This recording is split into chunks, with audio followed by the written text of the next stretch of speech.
shop to get coffee. Everyone, can I have everyone's attention? Okay, good morning, good afternoon, everyone. Thank you for coming. Afternoon already. Taking time out this morning. Glad to see a lot of So, new faces. you just do this? Morning, full faces as well.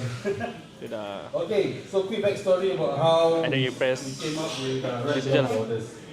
So, Yeah. more often You than not, double the guys tap who are this going to speak today, adjust when the they come camera, back for and then you just sightseeing press. or hang out. Yeah, that's it. They always Asalkan share ada 3 with you dah. their touring stories, Tu je. experiences, adventures. Yeah. So Okay, I thank you, bro. thought, what a better Okay, way I see to that. share it with everyone, to have this kind of sharing session. Maybe a lot of people have a lot of questions that Google or ChatGPT just cannot answer you. So without further ado, let me just introduce the guys who are going to be speaking today. We have Ashik. Ashik. Hello, hi. Okay, so very quickly, Ashik only been riding for about 8 years, but I think he's clocked more than 100,000 kilometers of touring. Then we have Abang Rozan. Abang Rozan has been also touring for more than a decade, countless number of bikes. Thirdly, we have Haq. Haq has proven that it can be done on a modern classic. And lastly, today we have a special guest in the house. He will not be speaking because if he's speaking, we might take another whole day. We have Shafiq over there. Okay, many of you might not know or maybe recently have seen on your social media. Last year in January, Shafiq basically just started his bike and rode all the way to the UK, solo, single-handedly, with almost no planning. And we have Shafiq's actual bike in the showroom. So don't worry, later there will always be time for mingling, Q&A and everything. You all don't want to ask upfront, can approach them personally. They have tons of stuff to share with you. And lastly, let's just have a thank you to Alphonsus for making this event happen, and Lupi Moli for coming on board to sponsor us as well. Yeah? Okay.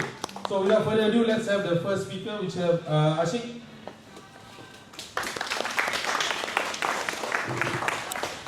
All right, very good morning to all of you. Really very honored to have this sharing session. I think this is the first time that Didi Lifestyle is actually doing this kind of sharing. So hopefully one day we will have some other sharings from all other riders here. Like what Mahfuz mentioned, that I've only been riding overseas for the last 8 years. So in contrast to some of you guys have been probably been riding longer than me, but true to the point where I've been riding more than 100,000 kilometers across Malaysia and Thailand, and hopefully one day I can go beyond that, like what Shafiq have already done. One go and then took 7 months to go to UK. I think that was still is in my bucket list.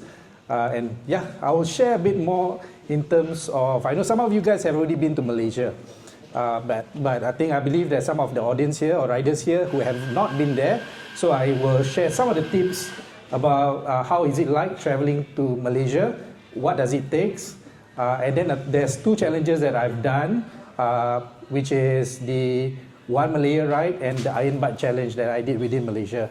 So that bit I will share a bit more. But before that, I would like to also thank our sponsors, Licky Molly, for supporting us today and to make this happen, and also to all the full-time staff of Didi Lifestyle. All right, okay, just next slide. Okay, so this is a picture of me. This is in Thailand. This is one of the nicest road that I've ever ridden in. So you have the 3 crests of 2-3 slopes. Yeah, so this is one unique picture that I've took. I mentioned currently I've been riding more than 8 years on my Tiger 12. It's one of the best bikes that I've ever ridden. I've previously owned about 4 other bikes, trying bikes, but so far this is the best bike that suits my kind of riding. Next slide. Okay, so Peninsular Malaysia is made up of 11 states. Where we are geographically, Singapore is just one tiny dot here. So the nearest border is Johor, and there's 2 border crossings. So you have Johor Bahru and Gelang Patah.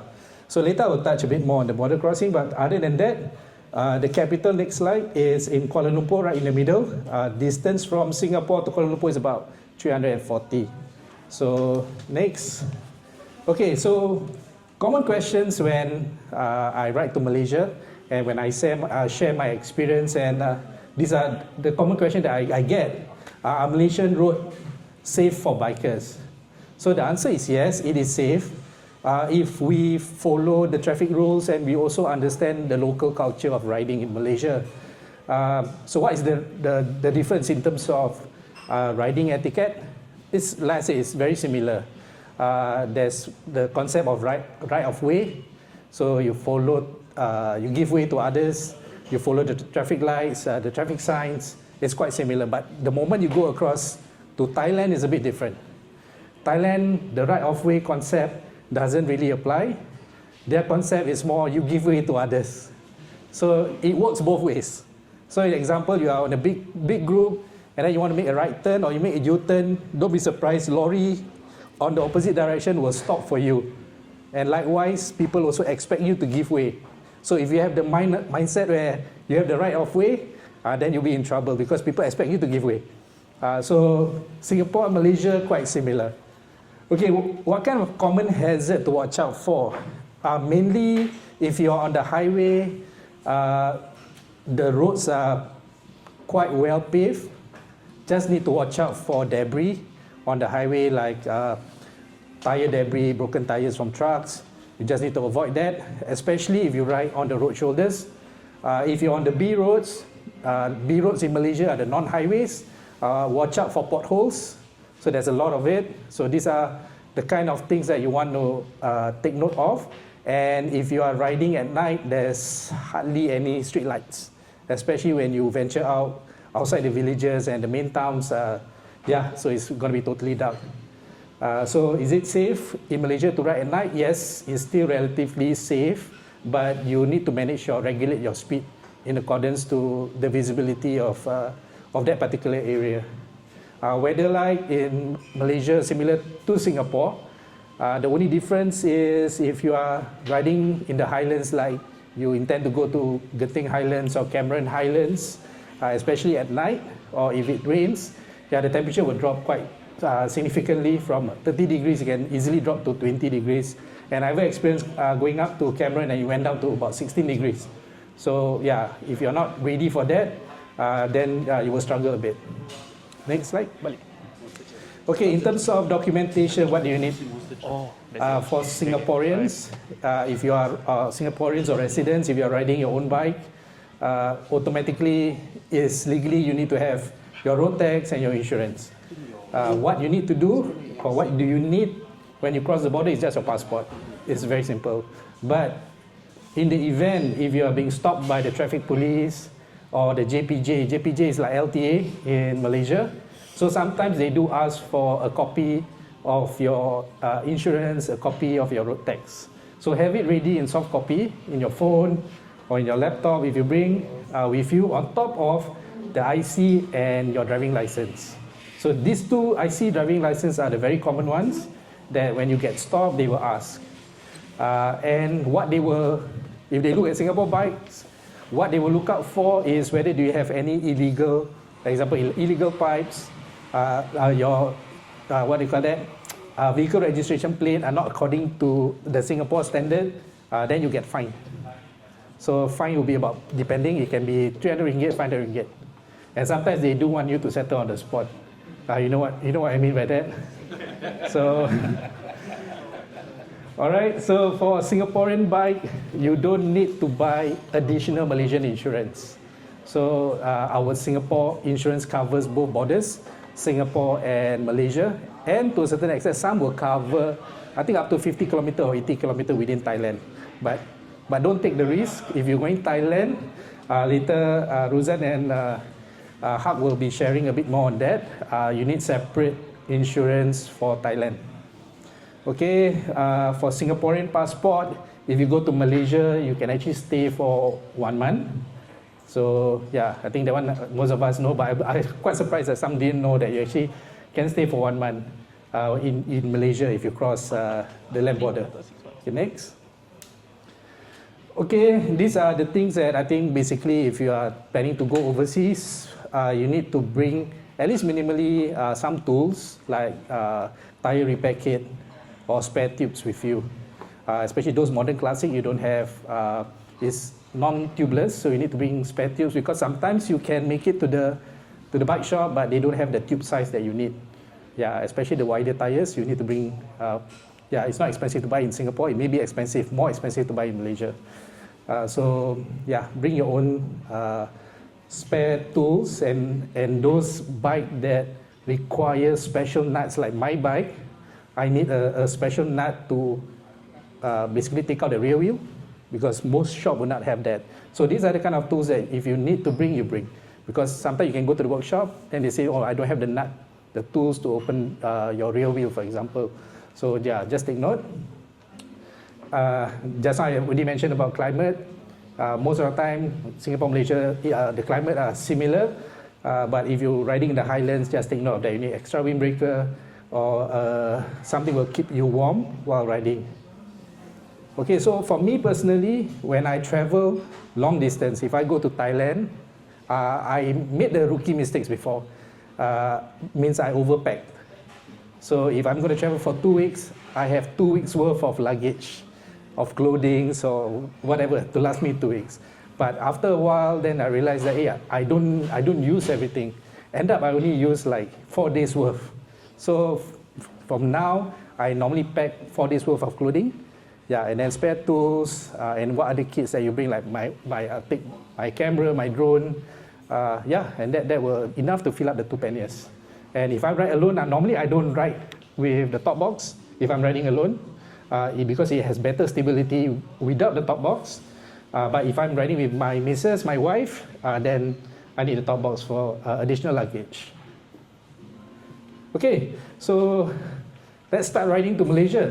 Common question is Woodlands or Tuas? Yeah, so yeah, this is a very common question, especially among first-timers. While going through Woodlands, yes, it's quite centralized, and especially people staying in the north, like Yishun, Sengkang, especially Woodlands, it's a natural way that they would prefer to go via Woodlands to JB. Okay, but bearing in mind that the width of the lane for you to clear both sides of the immigration crossing is very, very narrow. Yeah, it's designed for, honestly, for me, it's designed for small bikes. If you're riding adventure bike like this, the Tiger 900 or the Tiger 12 or any bikes that have very wide panniers, then I suggest, regardless of where you stay, just go via Tuas. Tuas are wider, both sides, and you are not limited by which lane you can go to. If you go via Woodlands, if I still remember correctly, is you take the first lane at Woodlands, and then when you're in JB, you take the last lane. And sometimes the last lane is not open. So then you got to stop your bike, and then you got to go to the other counter, get your passport chopped, and then go back to your lane, and then you move off. For me personally, I prefer Gelang Patah and Tuas because of the ease of traveling. And normally on the weekends, as you can see, it's not much traffic. So you can clear both borders within 10-15 minutes. So yeah, for me, personal preference is Tuas. Okay, so for day ride, for beginners, that's how I started.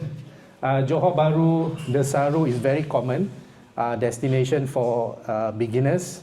At one point of time, Desaru or even Kota Tinggi, if we have achieved that, we visit these places, it's like, wow, a big achievement. Like we felt that, oh, it's very far. Yeah, so these 3 locations, Johor Bahru, Desaru, Batu Pahat, Keluang, these are areas where it's achievable for you to do a day trip. So normally what I'll do is, these are the locations within the southern Johor that we can do a day trip, have breakfast, and some rides within the B Road, and then come back. So this is very suitable for beginners, first timers. You have not ridden across Malaysia before. So these are suitable destinations that you can go to. So for those who have been riding to JB or Johor for quite some time and you prefer that, okay, or you feel that you want to venture out further, you can go to Mersing, Malacca, Seremban, or even KL. KL is still possible for you to do a day trip. We can ride to KL, it's about, like I mentioned, 340 kilometers. And then you can have lunch there, and then you make your way back in the late afternoon or even evening. Okay, this is more advanced. You can go to Genting, Kuantan. Genting is here, Kuantan is on the east coast. You can do minimally a 2-day, 1-night ride. And then if you want to go further up, you can go to Cameron Highlands, which is a nice destination that you can go. Ipoh, Taiping, and Penang. Penang is one of my favorite area in terms of to do a 2 days, 1 night because of the food, and it resembles, for me personally, it resembles Singapore in the 1950s, 1960s. You can see a lot of that, the colonial buildings and the shop houses. So it reminds me of the old Singapore. Okay, so that is what some of the destinations that we can actually ride within Malaysia. So I want to share a bit in terms of the 2 challenges that I did. One Malaya ride and the Iron Bat Malaya. Malaya is the old name for Malaysia. So these 2 challenges are actually administered by one of the riding groups in Malaysia. So once you have done this, you get recognition. You can actually get your certificate and basically bragging rights lah. Yeah, but for me is doing the challenge itself. Then you get to explore the whole entire Malaysia.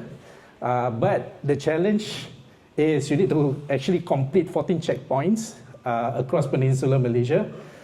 Maximum you have to complete within 3 days.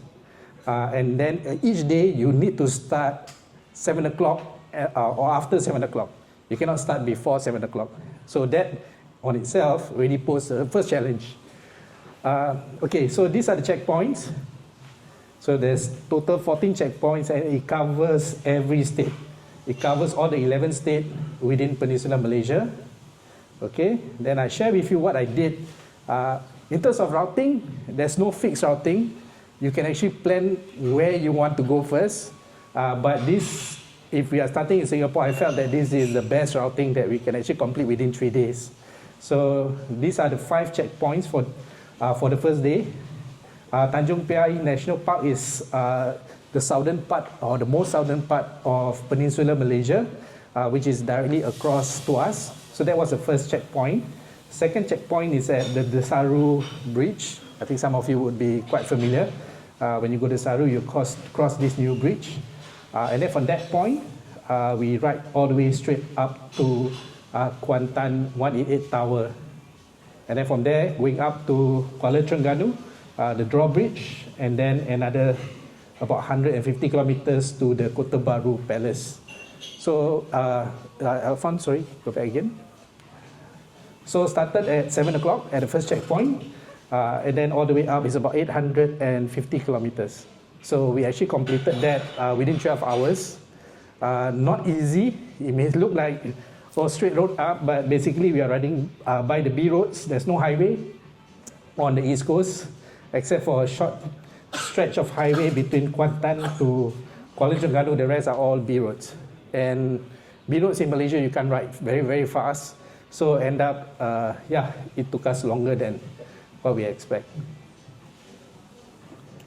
Okay, the second day is we now from the east coast of Malaysia, we going across the peninsula to the west coast. So the 6th stop is at Titi Wangsa R&R. So this is via the Great Highway, which is the infamous highway in Malaysia. It's narrow, even though they call highway, it's not like the North-South highway. It's like the normal B road in Malaysia. That's where the elephant crossing, wild animals, and it's quite risky if you're going to ride at night because it's very dark, and the roads are twisty, a lot of twisties, and especially when you pass midnight, there's mist as well, so your visibility is quite limited.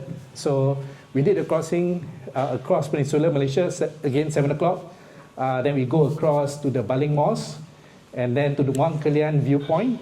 Wang Kelian is a border town between Malaysia and Thailand. So we went there, and then we went down again via North-South Highway to Penang. So by the time we reached Penang, it was about 4, almost 5 o'clock. And you know, Penang, while it's an interesting place, Penang traffic is crazy. It's like Singapore during peak hour. So yeah, it's quite challenging to be riding in that tough condition with your bike and with panniers. But yeah, we made it there. By the time we reach hotel, about 7 o'clock. So again, another 12 hours. Even though the distance is a lot shorter, it's only about 500 plus kilometers, but it still took us 12 hours. Okay, the last day is to complete the rest, to complete all the 14 checkpoints. So from Penang, we went to the Kelantan Welcome Center. So this is the border between Pahang and Kelantan, and it's just very near to Cameron Highlands. So basically, you need to ride up to Cameron Highland to go to the Welcome Center, and then come back again to Kuala Selangor, which is near the Melawati Hill. So there's a lighthouse on top of the hill. That's one of the checkpoints. And then by the time we hit KL itself, it was like in the afternoon. And then we need to deal with KL traffic. After that, we went down to Port Dickson, the Army Museum, and then we end our ride at Malacca. So that's the 3-day ride that I did for the One Malaya ride. Next slide. So these are some of the pictures that I have. So this is the Tsaru Bridge. So I did this with one of my good friends here. He's riding the African Twin. So me and my wife are on the Tiger 12. And this is at Kuantan. So Kuantan has this 188 tower. So it's a communication tower within Kuantan itself. And then the next one is the Kuala Terengganu drawbridge. And yeah, this is what we have to deal with on the 3rd day in KL. So as you can see, the traffic is quite bad. You can't literally squeeze. You can't do any lane splitting in KL. It's quite tough. So you just have to, bear with it. But yeah, we managed to finish. Okay, so one of the interesting things that, as you can see, we are on the highway. Very nice view. I think these are the kind of things that I get to enjoy. So while doing the challenge, I get to see the beauty of the country. I get to meet the people, and these are the kind of things that sometimes we are on the bike. We tend not to able to appreciate if you are riding too fast. But when you slow down a bit, then you can actually see a lot more. Next slide. Yeah, this is another one view when you cross Ipoh and you want to go up to Penang. This is one of the nice view that I really enjoy riding the North-South Highway. And what it is like to experience if you're going to ride at night. For next slide. Yeah, this is what it takes. If riding at night, it can be very challenging. So sometimes additional lighting, if you feel that your bike lighting on its own is not enough, so it's good to invest in like spotlights or fog lights. To brighten up the road. It's really very, very dark. Especially when you are alone. When you are alone on the highway and there's not many other cars, so it's going to be pitch black. Okay, the next challenge that I did is the Iron Butt. And Iron Butt, basically the challenge is very simple. You need to complete 1,600 kilometers in 24 hours. How you do that? There's no checkpoints. You want to do it in Singapore, you can do it. So you can go around the island 11, 12 times on the expressway. You can do it. Or some would, like for me, I did within Peninsular Malaysia. Some other riders actually did to go to Thailand. If you remember, or probably you guys would have read this, a couple of years ago, we have this rider called Red Baron. So he did that from Singapore to go to Thailand. He actually did very well in terms of the first 2/3 of his ride. So he actually reached the Thailand border, which is close to about 900 kilometers in just 8 hours. So then you only have 700 kilometers to complete. But then if you ride in Thailand, the Thailand traffic, you can't ride fast. You can ride maybe like 110, 120. That's the maximum you can ride. Then you get slowed down. For me, when I did this, I ride early in the morning. So I started at about 5:30, and then it ends slightly before 5:30. So it's a 24-hour ride. So this was the route that I took. So I start from Gelang Patah. I head north via the North-South Highway, and then go all the way up to Ipoh. And then from Ipoh, I'll cut across the national park to Gor Musang, and then to Kuala Terengganu. And then by the time we reach Kuala Terengganu, it's actually almost 7 o'clock.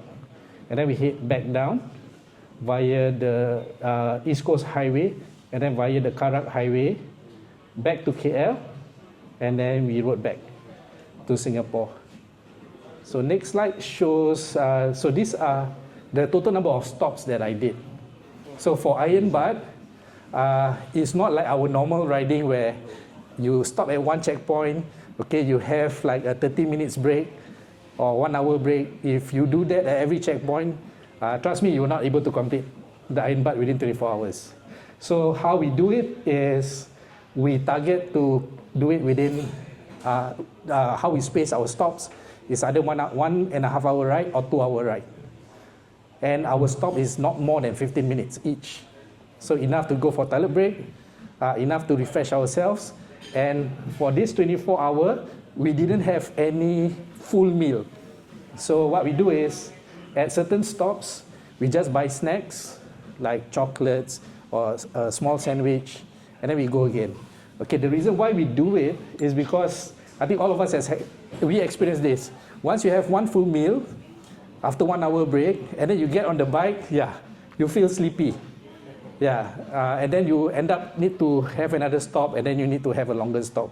So by me doing this kind of scheduling and just having 10-15 minutes break helps me to keep myself awake, especially towards the end. After midnight, that's where you get very tired.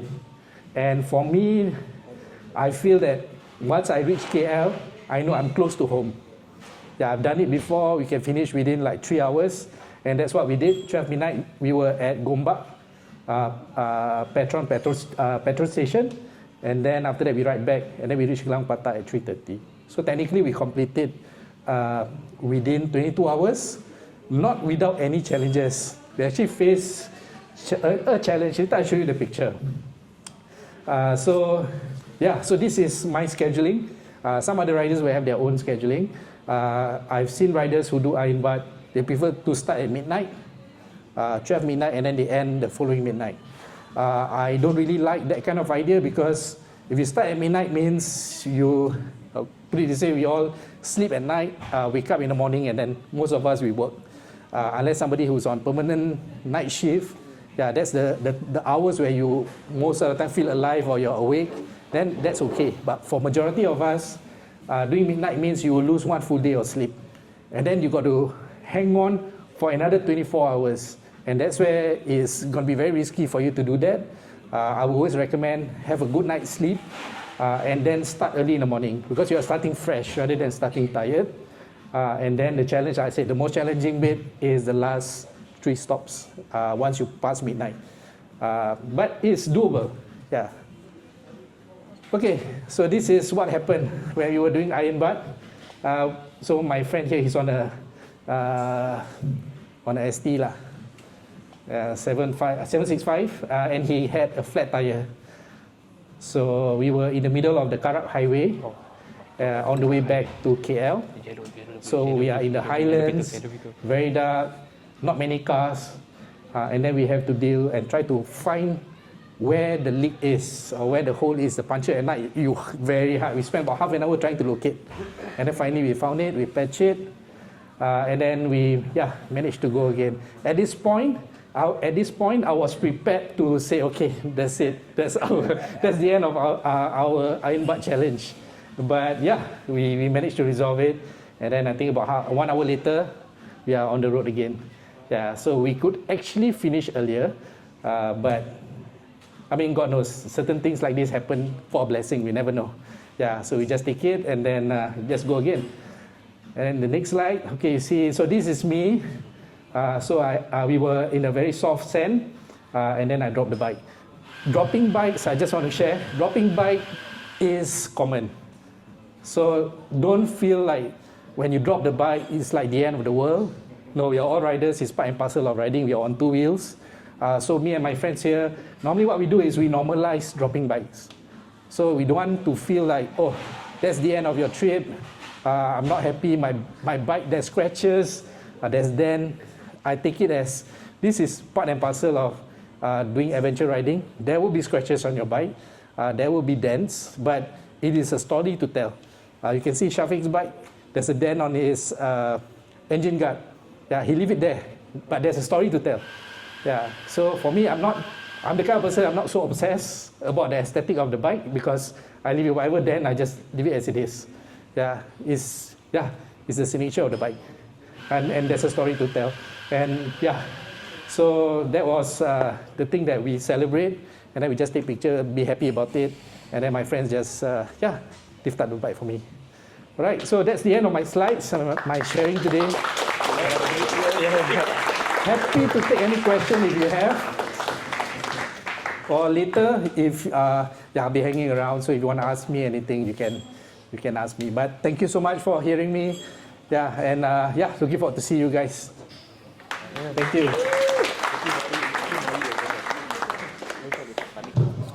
Hello, good afternoon everybody. My name is Daniel from Liquid Moly. So I'm here together with my colleagues. Ivan is our salesman for our motorcycle workshop. And Jake is from our marketing. Yeah, okay, so today I'm going to share not just about our products, but also a bit about how you can prepare both yourself as the rider and your bike for long distance riding. Yeah. Okay, a bit short background about Liquid Moly. So we are a brand from Germany. Okay, we are known for automotive lubricants and additives for both car, motorcycles, but we have a huge range of products for marine, construction, and even garden equipment. So we have presence in about 150 countries, and then one of our key strengths is constant innovation and commitment to safety. So for example, if any of the products that you find on the shelf or any of our engine oils, you can go to our website and you can find things like the safety data sheet. So material safety data sheet and a full spec sheet to find the suitable product for your motorcycle. So our headquarters is located in Ulm in Germany, and in Singapore we are the regional headquarters, so we actually take control of countries Singapore, Malaysia, Indonesia, Myanmar, Brunei, and the latest country we are handling is actually Japan. Yeah, so if you look at our product range, like I mentioned, not just cars, but even when we talk about motorcycles, right, we will deep dive into the kind of products that we carry for your bikes. Okay, so many of y'all know about our engine oil, but do you know that actually we're the official lubricant sponsor for Moto2 and Moto3? It's been there for many years running. So, show of hands, who knows which is the engine used in the Moto2? Anybody knows? Yes? Correct. So the next slide you can see actually is the Triumph 765 engine. So regardless of whatever bikes that they have printed on the logo, they all have to use the Triumph engine. And inside that Triumph engine in the race is our Liquid Moly engine oil. Therefore, we have race proven our products, and therefore they are roadworthy. Okay, so the range is not just engine oil and additives. We have motorbike care, we have coolant, and we have brake fluids. Okay, so the first topic that I'd like to share about is actually one of the stresses of the long distance riding is actually yourself as a rider. Okay, so whether or not you are experienced or you are new to touring, everybody will encounter this kind of stress. Okay, so you're looking at things like fatigue from long hours, so it affects different people differently. Challenges of weather conditions and lighting conditions. So for myself, for example, I have night blindness. Okay, so I try my best to avoid riding at night. But sometimes it's unavoidable, right? If you need to clock a certain distance. So one good tip that I can share is if you transition from the day to from night to day, right? Try to take a break before the sun comes up. So from complete darkness, once the sun comes up, actually the big contrast in lighting, right, can affect your eyes a lot. So in that transition, when the sun is coming up, find somewhere to stop and rest, right? Wait for the sun to be fully up, let your eyes transition to the light, and then you can carry on riding. Okay, so, back. So the other stresses, of course, include fatigue, so you have to try to understand heat exhaustion, right? On the motorbike, you try not to drink so much water, so you don't have to go to the toilet so much, but please try to understand some of the signs of heat exhaustion. So make sure you hydrate as much as you can. And of course, muscle fatigue. If you travel with a friend, right, try to give each other like a massage or something like that. Stretch your legs enough so that you can refresh yourself, right? Okay, next we talk about the more important part, which is a bike.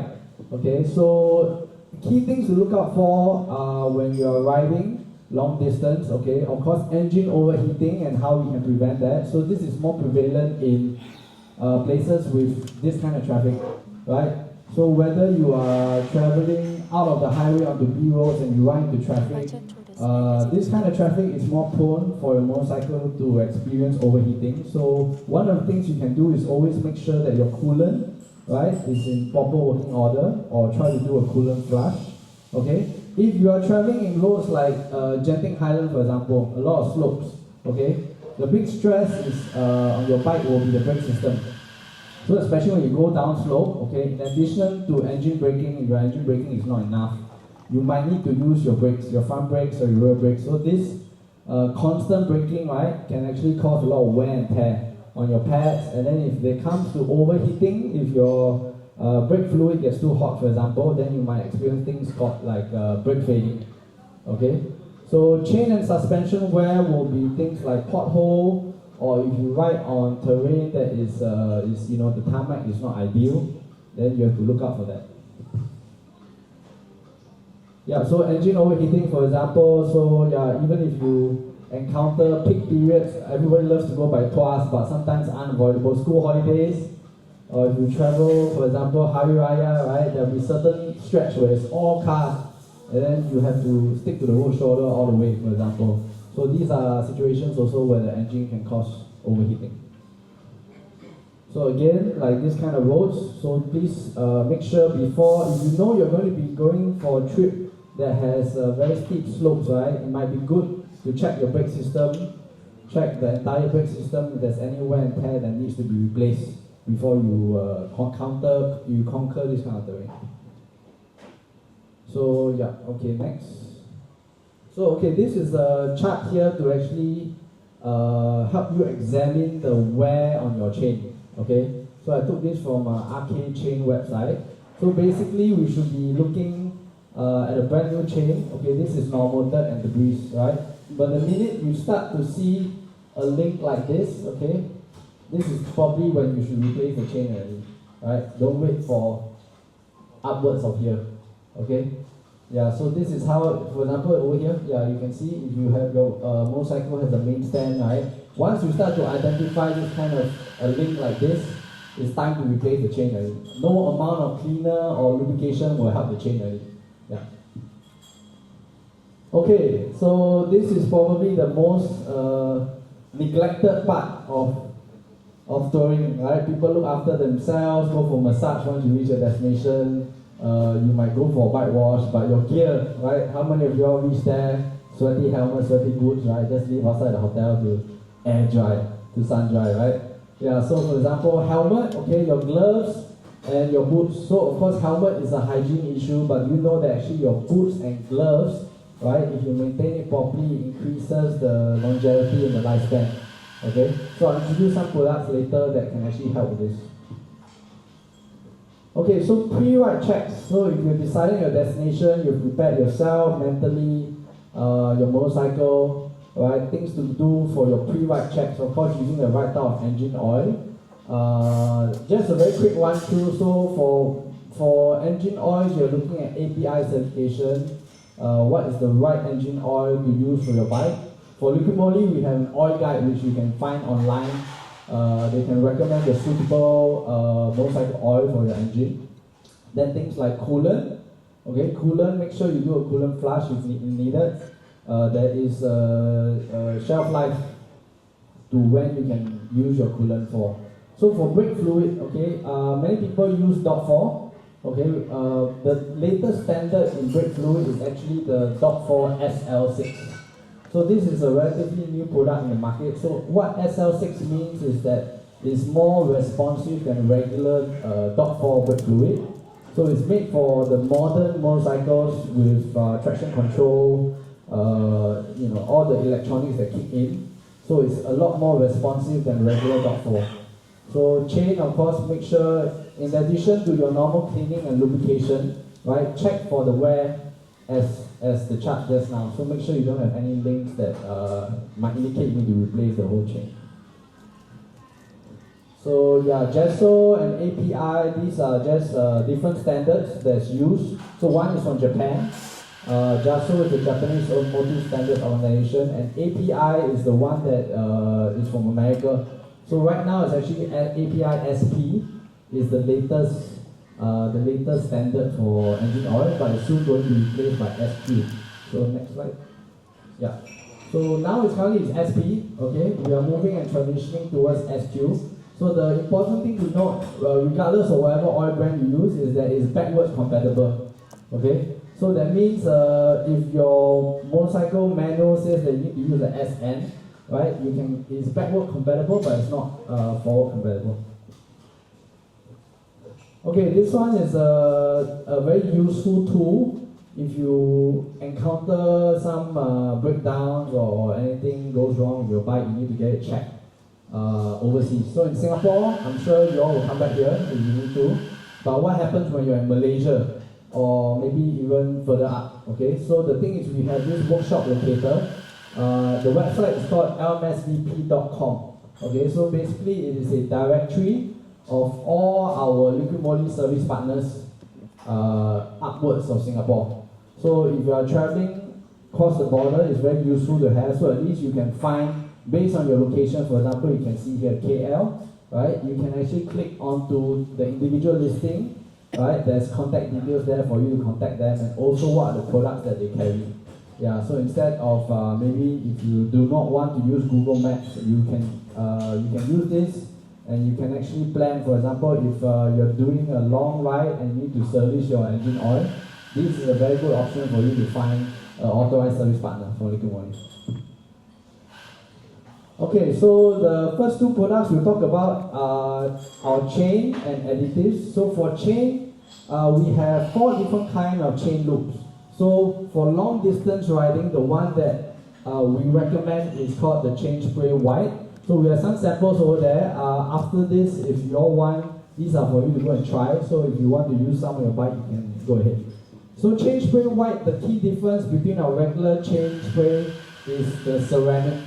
So after when you apply it on the chain, you can see there's a white color coating. So this white coating is actually ceramic, which helps to stick longer on the chain. Okay, so there is a balance between having a chain that is less tacky and something that's longevity. So if you have a chain spray that lasts longer on the chain, it's unavoidable. It's more tacky. That means it picks up more dirt. Okay. So with that, you will need to use a chain cleaner. Something that lasts longer on the chain can withstand not just dirt, but rain, for example. But the bad thing is it picks up a lot more debris on the road. So in addition to carrying a chain spray white, it's good to carry a chain cleaner, so that if you can find some place to park, right, at the hotel there, maybe just do a simple maintenance of the chain. So additives, okay, we have 2 different kinds of additives. One is called the 40 byte additive, and one is the speed additive. So these 2 additives do different things. The first one is injection cleaner. Okay, so it works as basically cleaning any of the deposits that you might have. So in Singapore, sometimes we are not able to hit the higher RPM, right? So sometimes deposits can be formed. So having this kind of cleaner, right, especially when you go long distance, when the engine is able to run at a high PM for a longer period of time, helps to get rid of the deposits. The speed additive, on the other hand, helps your motorcycle to increase the horsepower. But this means that, of course, your fuel will also burn faster. So it depends what you are looking to do. Sometimes if smaller capacity motorbikes want to keep up with larger bikes, then they can try to use the speed additive. Yeah, right.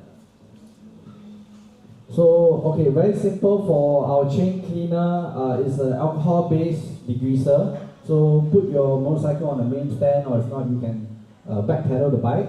So no brushing is needed. The strong pressure from the aerosol can just spray it directly on the chain. Okay, have something at the bottom to catch the debris. So all the grease and dirt will just fall off. So not just can be used on the chain, but on your brake rotors as well. So for the more hands-on one, I actually use it when I dismantle the brake calipers. I remove the pads, the pistons. You can also use that to clean. Yeah, so not a lot of people do this kind of brake servicing, but if it's something that is important to you, especially for long distance riding, please also use the chain cleaner on your brake system. So the change spray while I mentioned why we selected this product is because of the ceramic, okay? So it's more tacky and there's low spin off. So the difference between a good and expensive, the cheap and expensive chain loop, right, is how long the loop will last on the chain. So the more affordable chain loops, right, they do not have that chemical inside that prevents fling off. So you can apply a layer of chain, let it rest the entire day. The next day, when you reach your destination, your chain is bone dry already, which is not what you want, especially when it rains. So this is another product. I think most Triumph motorcycles, I checked with Alphonse, they all take 95 fuel. So only some particular bikes you can see here require higher octane rating. So now I think it's quite easy to find 95, but previously I think some places they only have 92. So if your motorbike is used to a higher octane rating, when you put in a lower octane rating fuel, what happens is your engine will start to knock. Yeah, so we do have this product called the Octane Plus. So if you encounter that situation on a motorcycle, right, you can add this into the lower octane fuel. It raises the octane by 2 to 4 points. Yeah, something to take note. So of course the care for your gear, okay, the helmet, we have a helmet interior cleaner. Okay, so it works exactly like a shaving foam. So you just take the helmet interior cleaner, spray it inside your helmet. Okay, it will be like a foam. It will absorb into the cushion. So wait about 5 minutes. You can take a clean cloth or tissue and you can wipe. You will see dirt being removed. So besides just using this on the helmet, right, I like to use this on my gloves and boots as well. Yeah, so it actually helps to kill the bacteria and of course get rid of the unpleasant smell, which is what we all want. Sorry, back. And then for the second product, which I brought along as well, is the visor cleaner. So those who are, for example, riding naked bikes without windshield, right? After you ride for 200 kilometers, you'll see that actually there's a lot of dead flies. You won't experience that in Singapore, but in Malaysia, right, you see a lot of dead flies and bird droppings or whatever onto your visor. Right, so yeah, the visor cleaner actually helps to remove all that easily without scratching your visor. So one thing to note is that most of the helmets now have pin lock inside, right? It has the anti-fog coating. So for pin lock, right, you cannot use any cleaner on pin lock. Yeah, so only use water on pin lock. If not, you'll damage the pin lock. So for ours as well, it's only for the visor, not for the pin lock. Do not spray anything on the pin lock. And of course, for leather boots and gloves, you can use this to clean. But once you clean it, you need a layer of protection to prevent the leather from cracking. Because once the leather cracks if it lacks moisture. So once it cracks, then it starts to degrade. So we have a leather care product. Actually, it's the motorbike suit leather care, but of course, for any kind of leather products that you have, you can use it as well. Okay, bonus is for people who have multiple bikes or are lucky enough to have multiple bikes. So maybe you have a preferred machine for touring, right? The rest of your days you use a different kind of motorcycle. So if you have a motorcycle that you're planning to store for a long period of time, 3 months up to 1 year, what actually happens if you actually need to drain out the fuel? Otherwise there will be rust inside the fuel tank. Okay? If you don't want to drain the fuel, we have this product called the benzene stabilizer, which you can pour directly inside the fuel tank. So this helps to prevent that corrosion. Yeah, so important to note if you have, for example, a motorcycle that after your trip, you're going to be storing for a long period of time. Yeah. Yeah, okay, so that's all for my talk. Thank you very much. We have some products. We are giving some samples of the small version of the chain spray white. So later, please come over and pick out one for yourself. And we have some demo products for the helmet interior cleaner, the visor, chain loop and chain cleaner as well. So yeah, if you have any questions, please feel free to approach any one of us. We'll be happy to help. All right, thank you.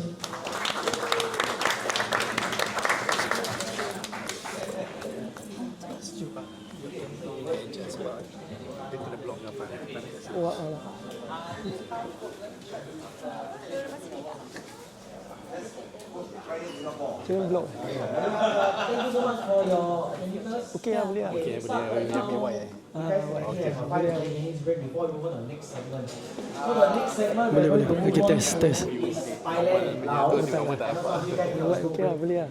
So Boleh juga lah. next Dia segment is block, going to be dia a bit block speaker tak apa. longer, but I will run and for those people who are interested to visit Thailand and have never visited before, this will be your time to actually learn more about it. In fact, even for me, just a month ago, I just visited Thailand myself also, and there is a lot of things that I didn't know that I wish I knew, which he will cover. Yeah, so even before I went over to Thailand myself, I actually seek guidance from them as well. Even for me, I work in Triumph, but I actually seek guidance from them. Yeah, so a lot of it's very different from Malaysia. So for those who want to visit Thailand or wish to visit Thailand, I recommend you to stay and enjoy for the talk. Yeah, in the meantime, enjoy this 5 minutes break. For those who want to go for a smoke break, toilet break, or grab more drinks, or like to try anything more products, please go ahead. I'll see you guys back in 5-10 minutes. Hello everybody, good afternoon. I'm Rozan. My wife Farida here. Thanks for coming. Okay, we are here to share our experience for a road trip into Thailand. Okay, what you need to have to go into Thailand? This one is a must-have. You need to have a log card. How you obtain this log card? There's two. One is to go to LTA, but before that you need to make a booking appointment. They don't accept walk-in. So if you go to LTA, they will print for you the original with a stamp. There's a fee of I think $32. Subsequently, alternatively, you can also print from onemotoring.com, and you just need to have a stamp of you can buy from popular bookshop. This one you just buy the stamp, certified through copy stamp. You stamp and you just make a scribble something on it, and it's almost free. Yeah, it's true. You can do it. We've done it. Yeah, true. But that one we recommend if you are solo rider. But if in group, it's best that you print out, go to LTA to make appointment because of the different signature. Yeah, if you are on solo rider, it's best that you can do that illegally. But you can in group. In group also you can. The same person sign lah. Yes, correct. If you go in 5, one person scribble everything, just one signature, so looks the same, right? So you save $32. Okay, 3 days before arrival, before entering Thailand, you need to register. Now this is compulsory also. The TDAC is online. It's free. There are some website scam. Be careful. Anything you need to pay is a scam. This one is free. This is the link. Okay, these are the border crossings between Malaysia and Thailand. So if you plan your destination, it's best that you based on this to enter Thailand. Let's say you want to go Phuket, Krabi, you can go via Wang Kelian. If you want to go central or northern, Bukit Kayu Hitam, or you want to go southern, you can go via Pangkalan Hulu. It's up to you.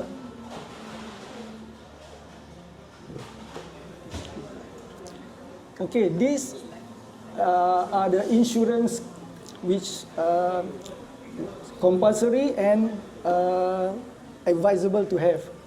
The compulsory one is this one cover only policyholder and passenger in terms of medical claim. This one everybody must have if you are traveling on bike or cars. We advise you to also get the voluntary insurance.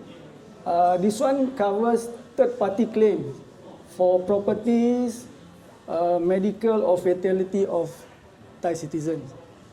This one is only third party, not comprehensive. This one doesn't cover you. Okay, personal travel insurance. Okay, for personal travel insurance, we strongly recommend that you purchase one because it will cover you during emergency in case if you're hospitalized or something happened to you. And also, when you purchase the insurance, you ensure that it includes your motorbike riding in Thailand and also whether it's cover your engine CC because some insurance company only cover you but do not cover your bike. Okay, in short, Thai compulsory insurance is usually only cover your vehicle in Thailand and travel insurance protect you in case of accident. Oh yeah. Okay, for TM2 and TM3 forms, what are they? TM2 cover your vehicles because it record details of the vehicles, rider and also the entry point. If for TM3, if you have a passenger, is required because it cover you for passenger. So these forms are required by Thai embassy when bringing in foreign vehicles. Okay, where can you get this insurance? The Thai insurance usually you can find all along the road closer to the border checkpoints. Alternatively, you can contact Faisal. He is a Singaporean who also deal with this insurance company. But he will need a 1 week lead time. Okay, what is extension 101? Extension 101 covers your own vehicle. But so far I know only Income and Liberty provide this coverage. If your vehicle insurance under Income or Liberty, you can contact them to extend the coverage into Thailand.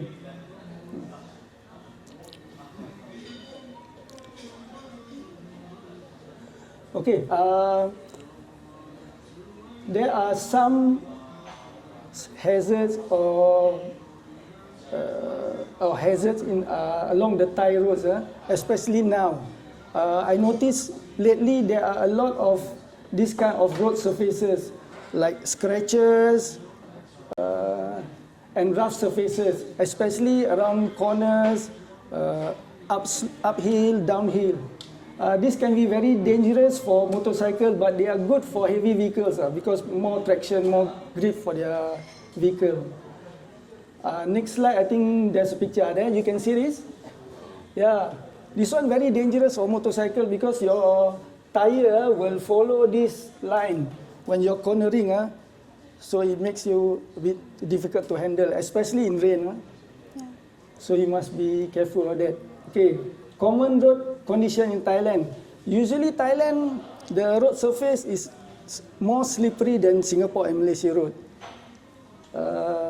These common hazards include loose gravel, sand patches, because Thailand is very huge. So when you travel far, you will surely come across roadworks. So these roadworks can be very slippery. Usually roadworks, it consists of sand, some oil. Then road hazards such as stray dogs. Sometimes you travel, you ride, in the center of the road there's dogs lying down. This is common. Then you can find cows grazing at the roadside, center divider. And these cows can suddenly walk across the road, so you have to be careful of that. And some rural area, the roads also quite narrow, just one lane up and one lane down. Steep mountain passes, you have to be careful because sharp hairpins, all that. And also debris, because the road are not as clean as here in Singapore. There's a lot of debris fall from trucks, all that. You have to be alert of that. Okay, if you ride for the first time, if you are unfamiliar, just slow down. If you look far ahead, how you want to notice this scratchy kind of rip ground. From far, you can see the road different color. Like now, a bit lighter, you see one straight line, the other side all a bit darker. Then you have to be careful, slow down. Then the driving culture of the Thais also different. They can just cut across into your lane. But one thing you have to bear in mind, you must be alert. Always look at your rear view mirror, because usually they don't honk at you.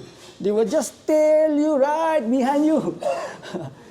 Because sometimes if you like not alert, you suddenly see your rear view mirror, there's a car behind you, you like shocked, no? You shock and then that's it. So you must frequently check your rear view mirror. If you see one car heading nearer to you quite fast, just give way, the car pass, then you can go ahead with your speed. Okay. Okay, helmet law in Thailand is compulsory because it's mandatory in Thailand for all riders and passengers. Even you're taking a short ride, like from the hotel to nearby 7-Eleven, if you ride a bike, please do put on your helmet, because we have seen some tourists being fined by the tourist police, and the fine is about 2,000 baht. Yeah. So always wear your helmet, stay safe. Okay, about the fixed camera, there's camera permanent installation often accompanied by warning places at several meters before the camera. The camera itself, there's no flash technology, but they can capture very clear pictures during day and night, and the cameras are front facing, where they capture the driver face and also the front of the vehicle. So do take note. Okay, and also regarding the speed, there's just in Thailand you can't be able to speed. I think the highest is about 120 kilometer. If more than that, they will fine you for that. Yeah, just look out for it. Okay, and also the speed camera in Thailand, usually urban areas is about 60 kilometer per hour, and open roads is about 90 kilometer, and highways is about 120 kilometer per hour.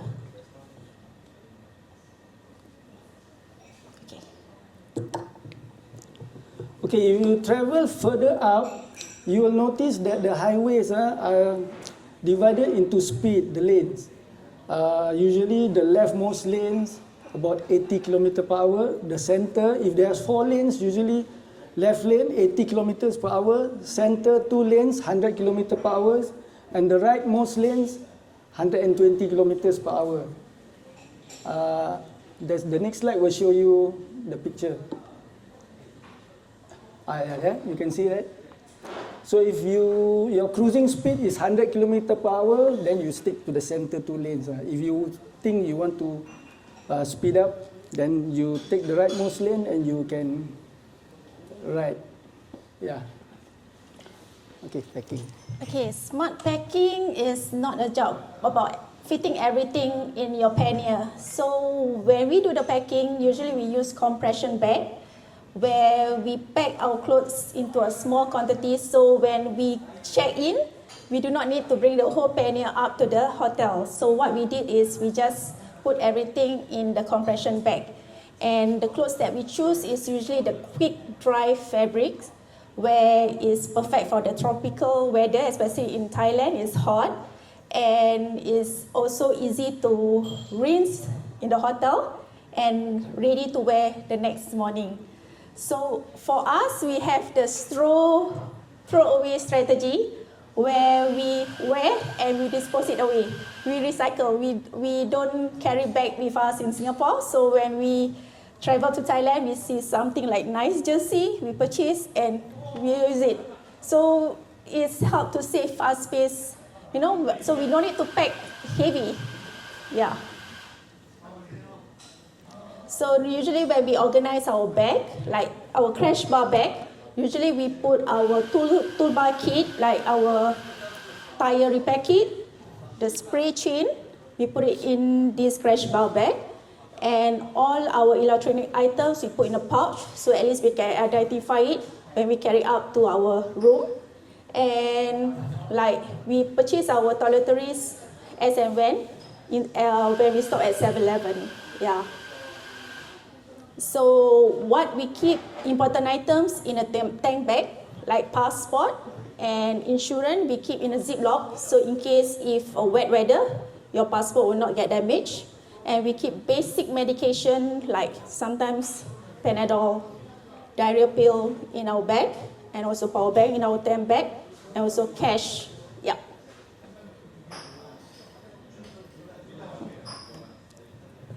Okay, this is our practice during our trip.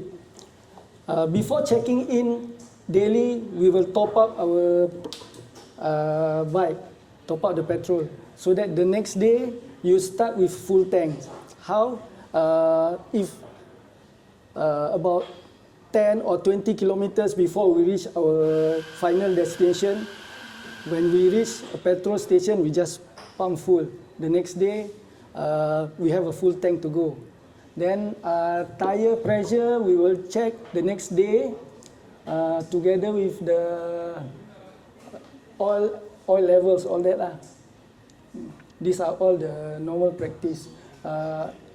Once we check in, before we call it a day, we will discuss about the next day plan. Where to stop, when to stop, all that. Yeah. Okay, these are some of the places which we visited only recently on our 26 days trip.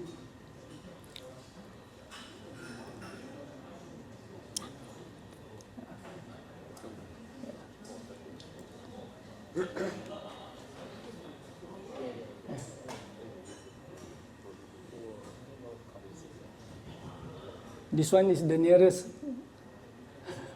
Yeah, this one at Betong. Okay, we also planned before our trip. We calculated the total mileage. So before our trip, we had our bike service and pre-ride check, and we contacted Triumph Chiang Mai to have our bike service down there, which is good because before our trip, we changed brake pads, and when they check our brake pads at Chiang Mai, 30% left because we ride around the Mae Hong Son Pai, so we use a lot of brakes. So it's good to have a check there.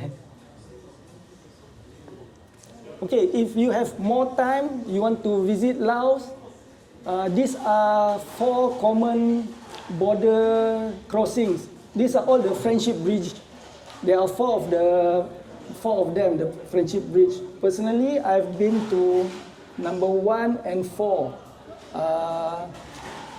Enter from Chiang Kong into Hue Sai, then I made a loop, then we exit Vientiane, Nong Khai.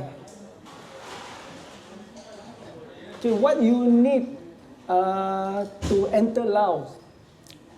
Actually, what you need is a international driving license. You can obtain from Automotive Association Singapore. Then, of course, your passport, all that. Log card is important also. A copy of your Singapore license will do. Then it's advisable for you to get this entry permit. It's not mandatory. It doesn't guarantee you entry into Laos, but it helps to smooth the process of border crossing.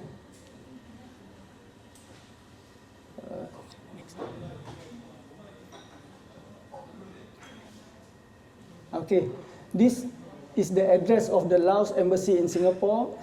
The entry permit is this, written in Laos, this Google Translate.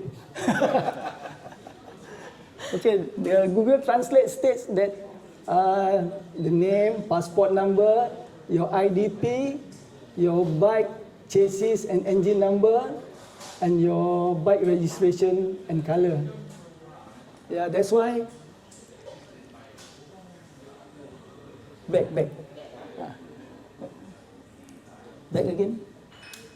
Okay, that's why you need this passport, your log card, and they need the itinerary also.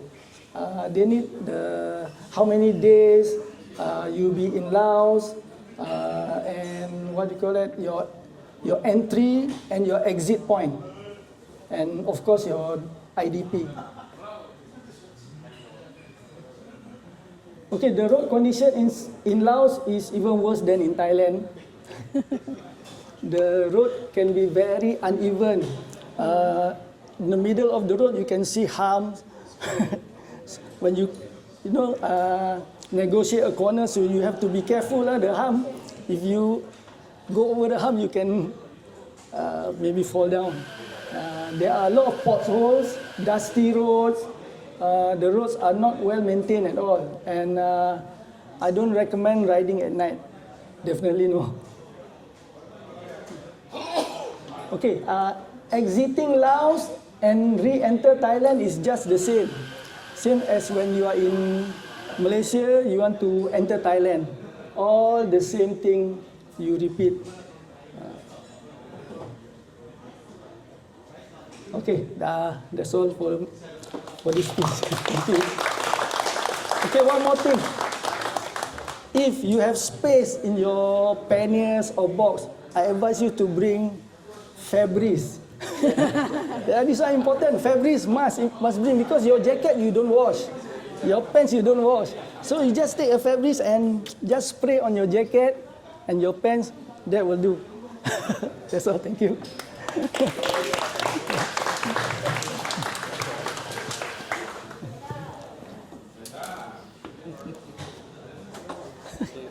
Selamat. Alright guys, thank you for sitting throughout this. Next one we've got special guest today is Hak. Okay, because our first two special guests. Okay, so our first two riders, okay, they did it on a venture bike. But Hak is here to prove it to you that you guys can actually do it on any bike. Even for myself, I did it on a super bike, and then our storage space is very limited. So I think Hak also has very limited storage space. So I went to Phuket on a super bike, and all I had was a 30-liter backpack. If you want to ask me how many times I reused my underwear, I will not answer that question. So Hak was here to share his story that his border view can actually visit a lot of places, and I know some of you guys are riding border views as well, right? T120. Yeah. So let's welcome Hak to share his fun journey throughout on his border view.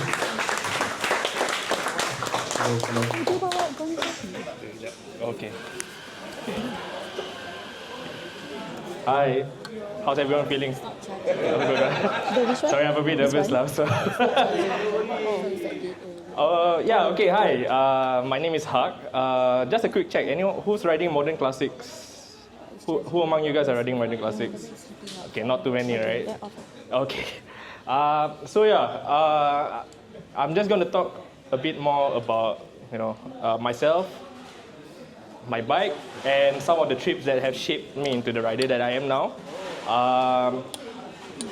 So yeah, I'm Hak. Then just a bit of history. So I got my Class 2B when I was 18 in 2009. 2010 I got my Class 2A license, and then 2012 I got my Class 2 license. But only 10 years later, then I decided to get a big bike.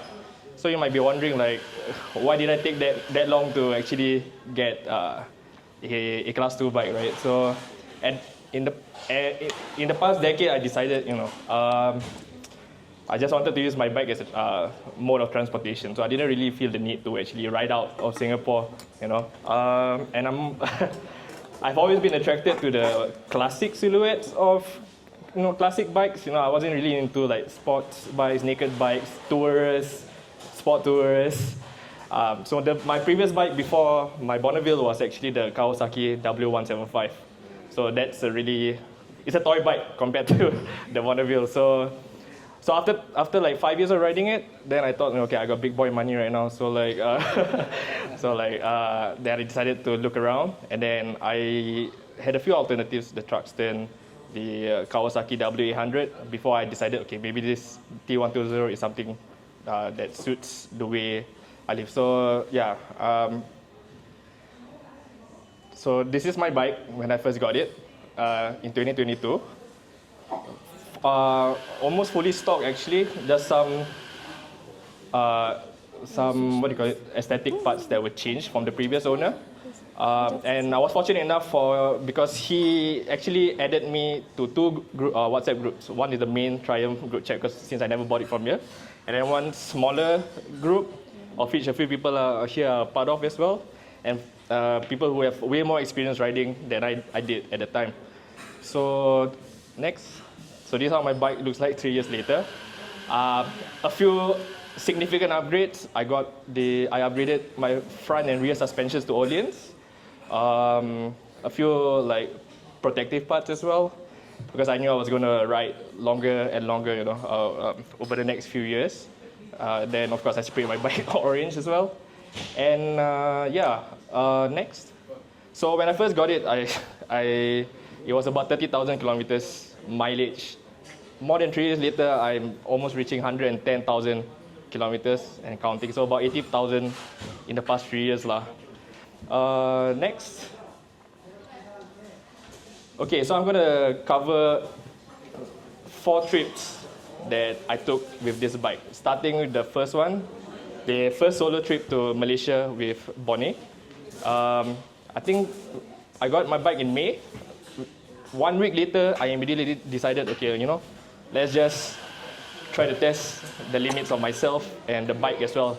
Because again, I came from a W175, so it was a significant step up in engine displacement, handling, weight, and all that. So, but I didn't really know where to go. So the week after I got the bike, there was a ride that went to Mersing as well. Then after Mersing, I was like, okay, maybe I should try go up to Kuantan based on the advice of a friend.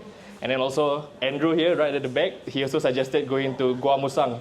So to explore Gua Musang to Cameron, because he said the route here was really nice. So over 4 days, I covered 1,600 kilometers. So starting in Singapore, I went up to Mersing, then Kuantan. At Kuantan, I was talking with some locals, and then they were asking me where I was going. So I told them I was headed to Gua Musang. So then they told me, I think you should check out Tasik Kenyir, so Kenyir Lake, which is here. So as someone who's only ridden up to KL before, like it was a place that was completely new to me, but I decided to add it to my trip lah. So I went to Tasik Kenyir for a break, then to Gua Musang, Cameron Highlands, KL, Melaka, and then back to Singapore. Next. So yeah, so Tasik Kenyir, they have this really lovely bridge. It's a huge lake actually. Probably can spend 1-2 days there. I think they have like boat houses and stuff. But it wasn't part of the plan, so I just came here for a break. And then also in Gua Musang, really nice, lovely little town in the middle of Malaysia. This was at a cave, I think, nearby. But all of this experience was quite new to me.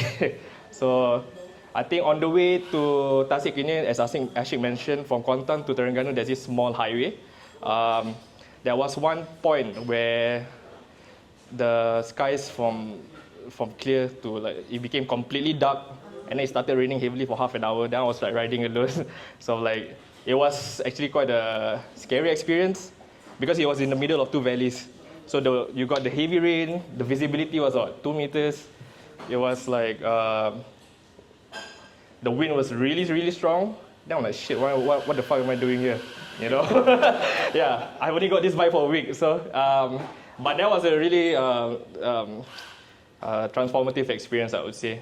And also at the time, I didn't know any better about like having luggages and all that. So I was just carrying a Fjallraven backpack with whatever clothes I need. No like spare parts, no nothing. So next. So this were my takeaways. So first, get proper bike luggage, of course. Bring chain loop at least. And then also talk to locals to find hidden gems. Like, so I wouldn't have known about Tasik Kenyir if I didn't talk to the people in Kuantan. So The next one that I want to talk about is the first solo trip to Thailand. So I covered about, based on my speedometer, odometer, it was 4,424 kilometers over 22 days. So I started from Singapore. I actually had a group of friends who wanted to go to Penang. So we rode together, but spent a few days, but then they turned back to Singapore while I decided to go all the way up. From Penang I went to Langkawi first, stayed there a week to explore the entire island. Then I went back to the mainland, went up to Hat Yai, then Phuket, Krabi, back to Hat Yai, Ipoh, Kuala Lumpur, and Singapore. Next. So yeah, this was, again, as you guys know, the monsoon season, it's between November to April, right? But then actually November to January is the best time to ride in Thailand because it's clear, sunny. So you have to brave through the rain to get to the other side. So and this was also my first time also taking the roll-on, roll-off ferry in Kuala Perlis. So I think this is about 800 kilometers from Singapore. So you go there, the ferry takes about 2 hours to Langkawi, and then 2 hours back as well.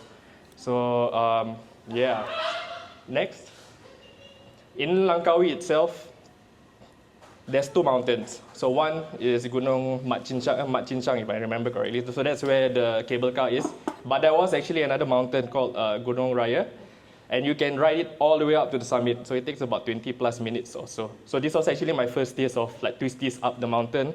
I don't really consider Cameron Highlands that because like it's pretty simple. But yeah, this one was a little bit fun to ride. So this was a picture at the top.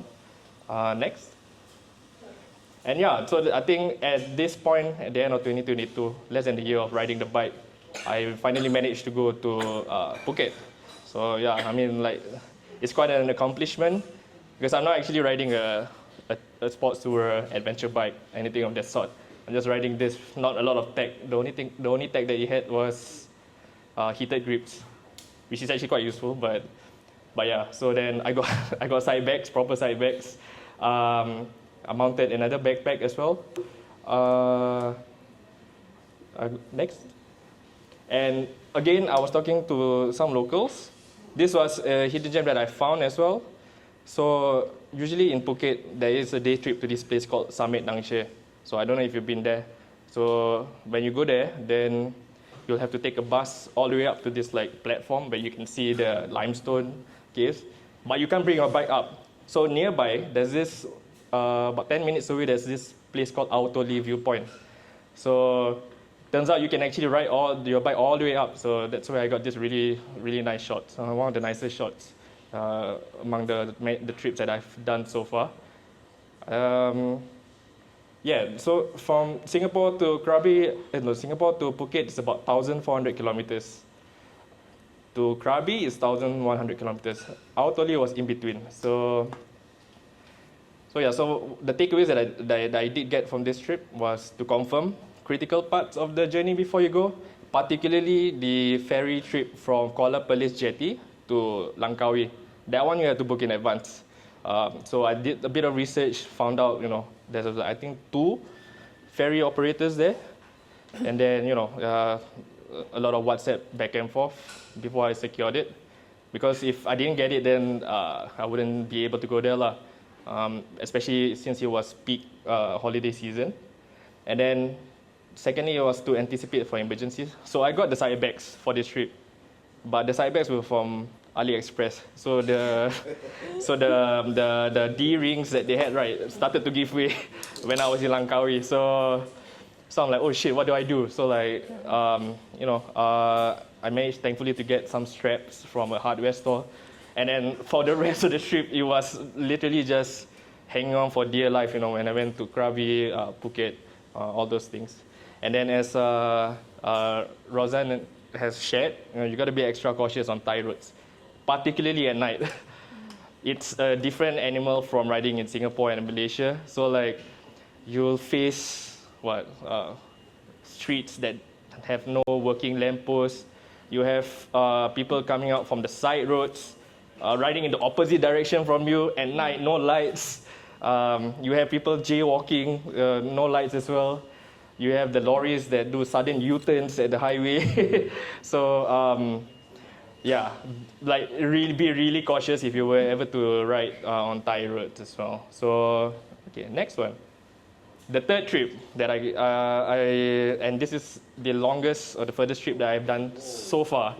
It's going up to all the way to the Golden Triangle, and then also doing the Mae Hong Son loop at the same time as well. So again, Singapore to Hat Yai, Hat Yai to Bangkok, Bangkok to Chiang Rai, Chiang Rai to Chiang Saen, which is where the Golden Triangle is, and then one day trip to Pu Chi Fa, which is this mountain range. Then riding back to Chiang Mai, going to Chiang Mai, which is the start and the end of the loop. I did a clockwise direction for the Mae Hong Son. Then back to Bangkok, Chumpon, Hat Yai, Kuala Lumpur, Singapore. This one was a bit crazy because like Singapore to Hat Yai was about 900 kilometers. So I did this with 3 other friends. We did it all in one shot, 900 kilometers. I think that was the longest trip distance that I've ever covered in one day. But then from Hat Yai to Bangkok, we did it, and it's like 940 kilometers as well.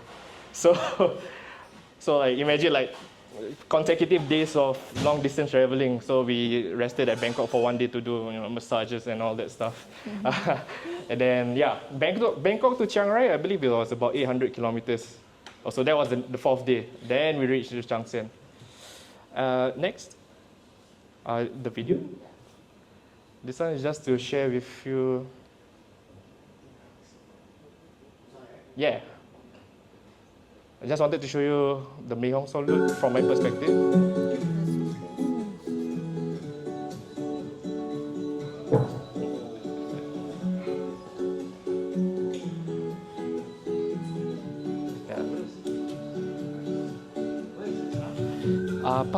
Pa Cho, somewhere near Doi Intanon. Yeah.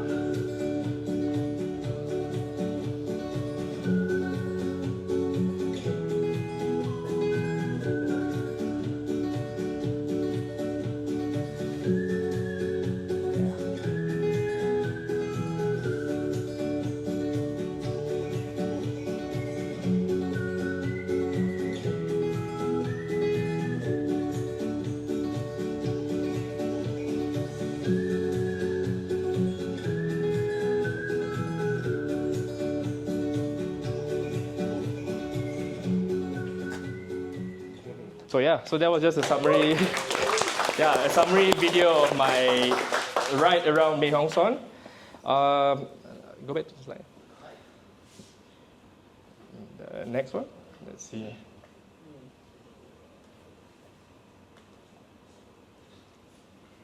Yeah, so up to this point, these are the 2 biggest accomplishments I have gotten as a rider, to reach the Golden Triangle landmark and also to get the certification from the Mae Hong Son town as well to prove that I've completed the ride. Funny story about the Golden Triangle. I went with 3 other motorbikes. One was a Tiger 800 XCX, the old one. One was the Tracer 9 GT, and then the last one was the XADV. Then we were really close to this. I think almost 20 kilometers away from this. And then the Tracer 9 got into an accident. He fell because the road was a bit sandy. It was a gentle bend, but I think the traction control didn't work or something. Then he landed on his ribs. So so he couldn't continue the journey. But thanks to the Thai people that were around us, also they managed to bring him to hospital, and then we had to tow his bike because he couldn't ride it anymore. It was rideable, but like he's already in out of condition. Right? I think it costed about $2,200 to tow the bike all the way back to Singapore. So that's something you might want to consider. If you ever do a long distance, like emergencies, right? Yeah, anticipating the emergency as well. I think the initial cost was actually $3,500 from one of the towers in Singapore, but we managed to find a cheaper alternative. Next. Yeah, so along the Mae Hong Son loop, there are small little detours that you can take. So one of my favorites is actually this place called Ban Rak Thai. So I believe it's to the northwest of Mae Hong Son town itself. On the map, it's pretty close. It's like maybe 20 to 30 kilometers, but the curves are, the bends are insane to say the least. And it's a very secluded part of Thailand. But once you get there, it feels like Chinese Disneyland, because like there's this like, yeah, because the migrants from Myanmar, Chinese migrants from Myanmar settled down in this border town. And it was a really lovely place, and I wish we could have spent one night there. But because of my friend's accident, we had to rush the Mae Hong Son loop, so we did it in 3 days and 2 nights. We wanted to spend a bit more, to explore a bit more of the loop lah. So next. So yeah, after covering almost 7,400 kilometers, I think you really need to know your bike, and especially your body's limits. If you really can't go any further, you should take a break. And then for the planning itself, we have some general idea of where we wanted to go. But like I always cater for like wiggle room for any detours that you might take, because it's not every day that you go there by bike, you know. And then as always, you always enjoy the journey as well, because it's a really long ride. Like there will be stretches of nothing, there'll be stretches of traffic that you really don't enjoy. But at the end of the day, it's you just want to take in the sights and the sounds and of your destinations and the places in between. Next. The last one, it's not really so much of a long distance trip, but I just wanted to cover this because it's a modern classic, right? Low ground clearance, tires that are not meant for off-road, heavy. But I ended up actually joining this off-road full day trip in Rawang. So I was in KL for the weekend last year. Then a friend of mine from Shah Alam, he asked me if I wanted to join. Then they were all Malaysian bikes. I was the only Singaporean bike that was there. But it was really fun. So maybe next one, you can show the video.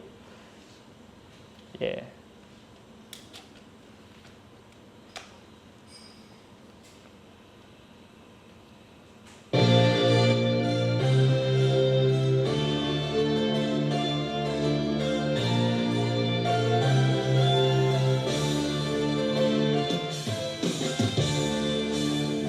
Yeah, all these small light scramblers.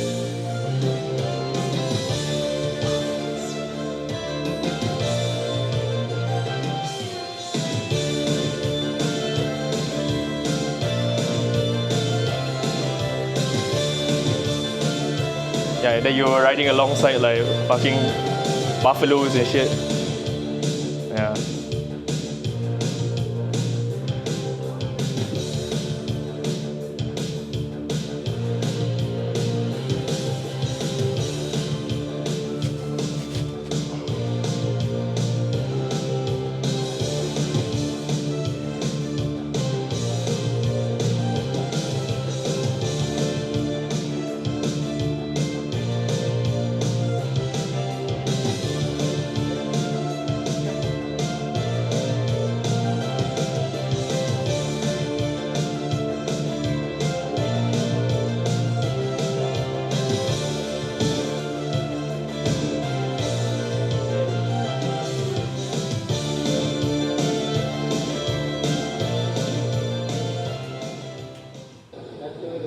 Oh yeah, I ended up in a local Chinese language newspaper article for some reason. Yeah, in Perak of all places. So I just want to show this trip because like everyone thinks that a bike is used for a certain use case. For example, the tourists for touring, the border classics, cafe hopping, for example, scramblers for off-road or motocross. But yeah, I wanted to challenge myself with this particular trip. Next, so this was like just some of it was super muddy, it was deep, but somehow I managed to get out of it. I wish I recorded the second half of the ride itself, because there were like river crossings, and all that. And I was using at the time the Scorpion Rally STR tires. Yeah, semi-knobby, but it's actually a road tire. Yeah. Yeah, so this was really wild lah. This was really crazy. Yeah, but this was really fun. And then next, so to borrow a slogan from my favorite Adidas, favorite sportswear brand Adidas, impossible really is nothing. Next. So what is next? I am thinking of doing a road trip to Angkor Wat later this year. It's a maybe, because I'm actually trying to preserve my mileage for the next trip. From Tampines to Triumph HQ. So I plan to ride to the UK next year. Oh yeah, Tampines? Yeah, so Triumph HQ is in Hinckley, United Kingdom. So I already discussed this with my boss. He said, oh yeah, I can give you a 4 months sabbatical if you really want. So that's how much time I'm going to have to do this. So yeah, so this is in the works, still in the planning stages. I thought I would be the first modern classic to do it, but as some of us have found out recently, I'm not. So you may want to talk to Shafiq later. But anyway, thank you for listening to my TED Talk. If you have any questions,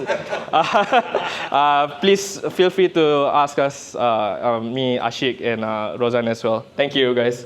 Thank you. Yeah.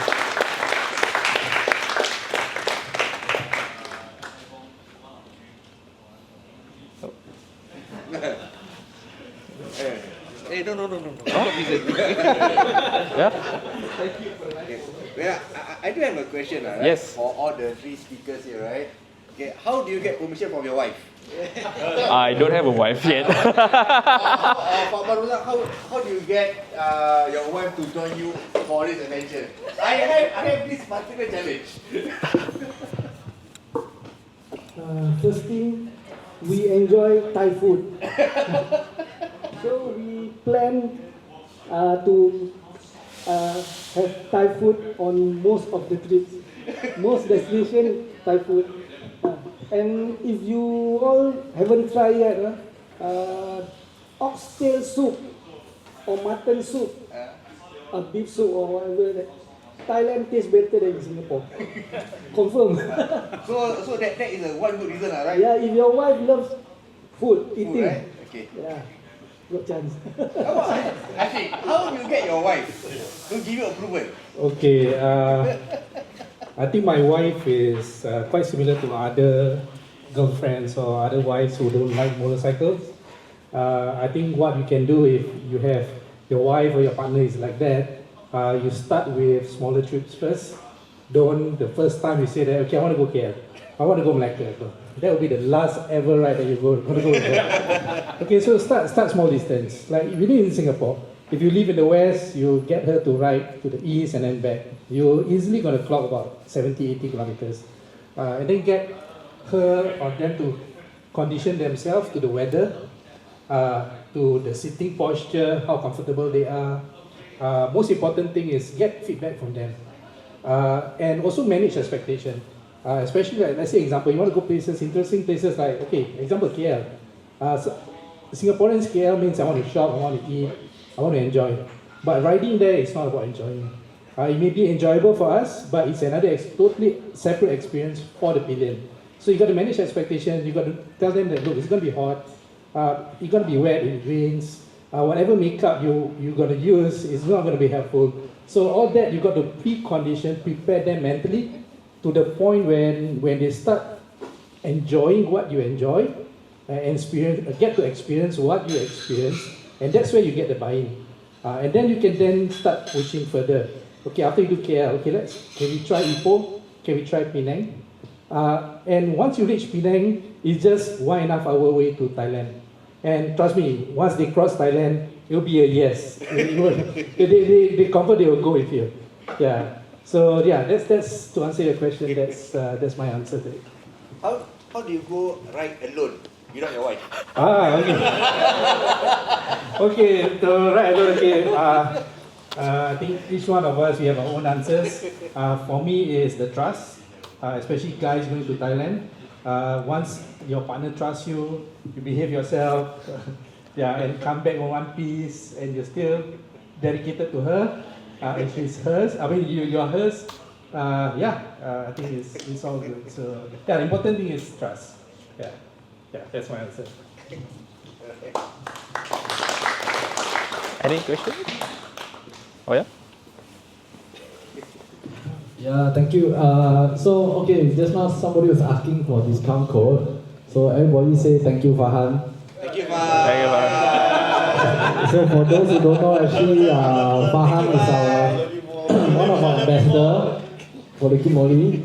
So please scan the QR code. It brings you to our e-commerce store. So I think Alphonse, maybe you can share this on WhatsApp group chat also. So you all can take a look at the product. So not just for car, not just for motorbikes, but we have for car, even household products, cleaners, for example.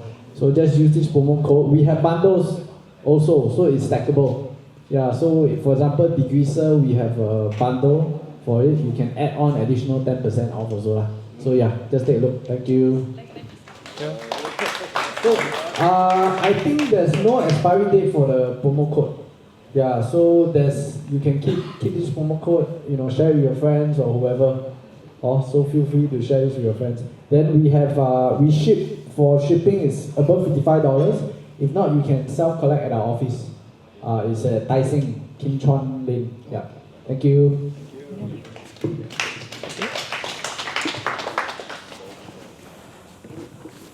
Hello. Alright, thank you everyone for this session. Okay, right now is the perfect time to ask any questions. So I get all the speakers and the riders on stage. And then you guys can ask them any question you want to ask. Be it dumb, okay, there are no dumb questions, okay? So I'll ask a lot of dumb questions also. So anybody of y'all got any questions, be it riding in Malaysia or riding in Thailand? Nobody got questions? Oh.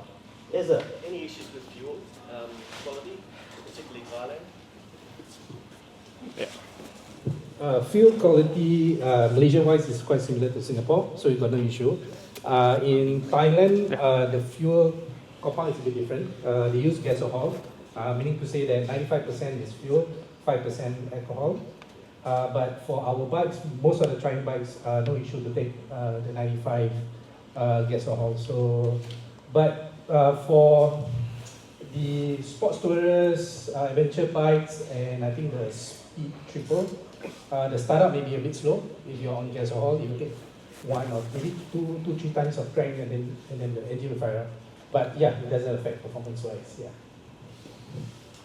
Yeah, just to add on to yours, so there are different types of gases in Thailand. So I think there's one called the E85 as well. So that's the one you shouldn't pump. So the one that's 95 and then 95 premium. So 95 premium is the most expensive grade you can get. If you've ever been to Thailand before, it's going to be a bit of a special or different thing because you don't actually get to pump your own gas. So someone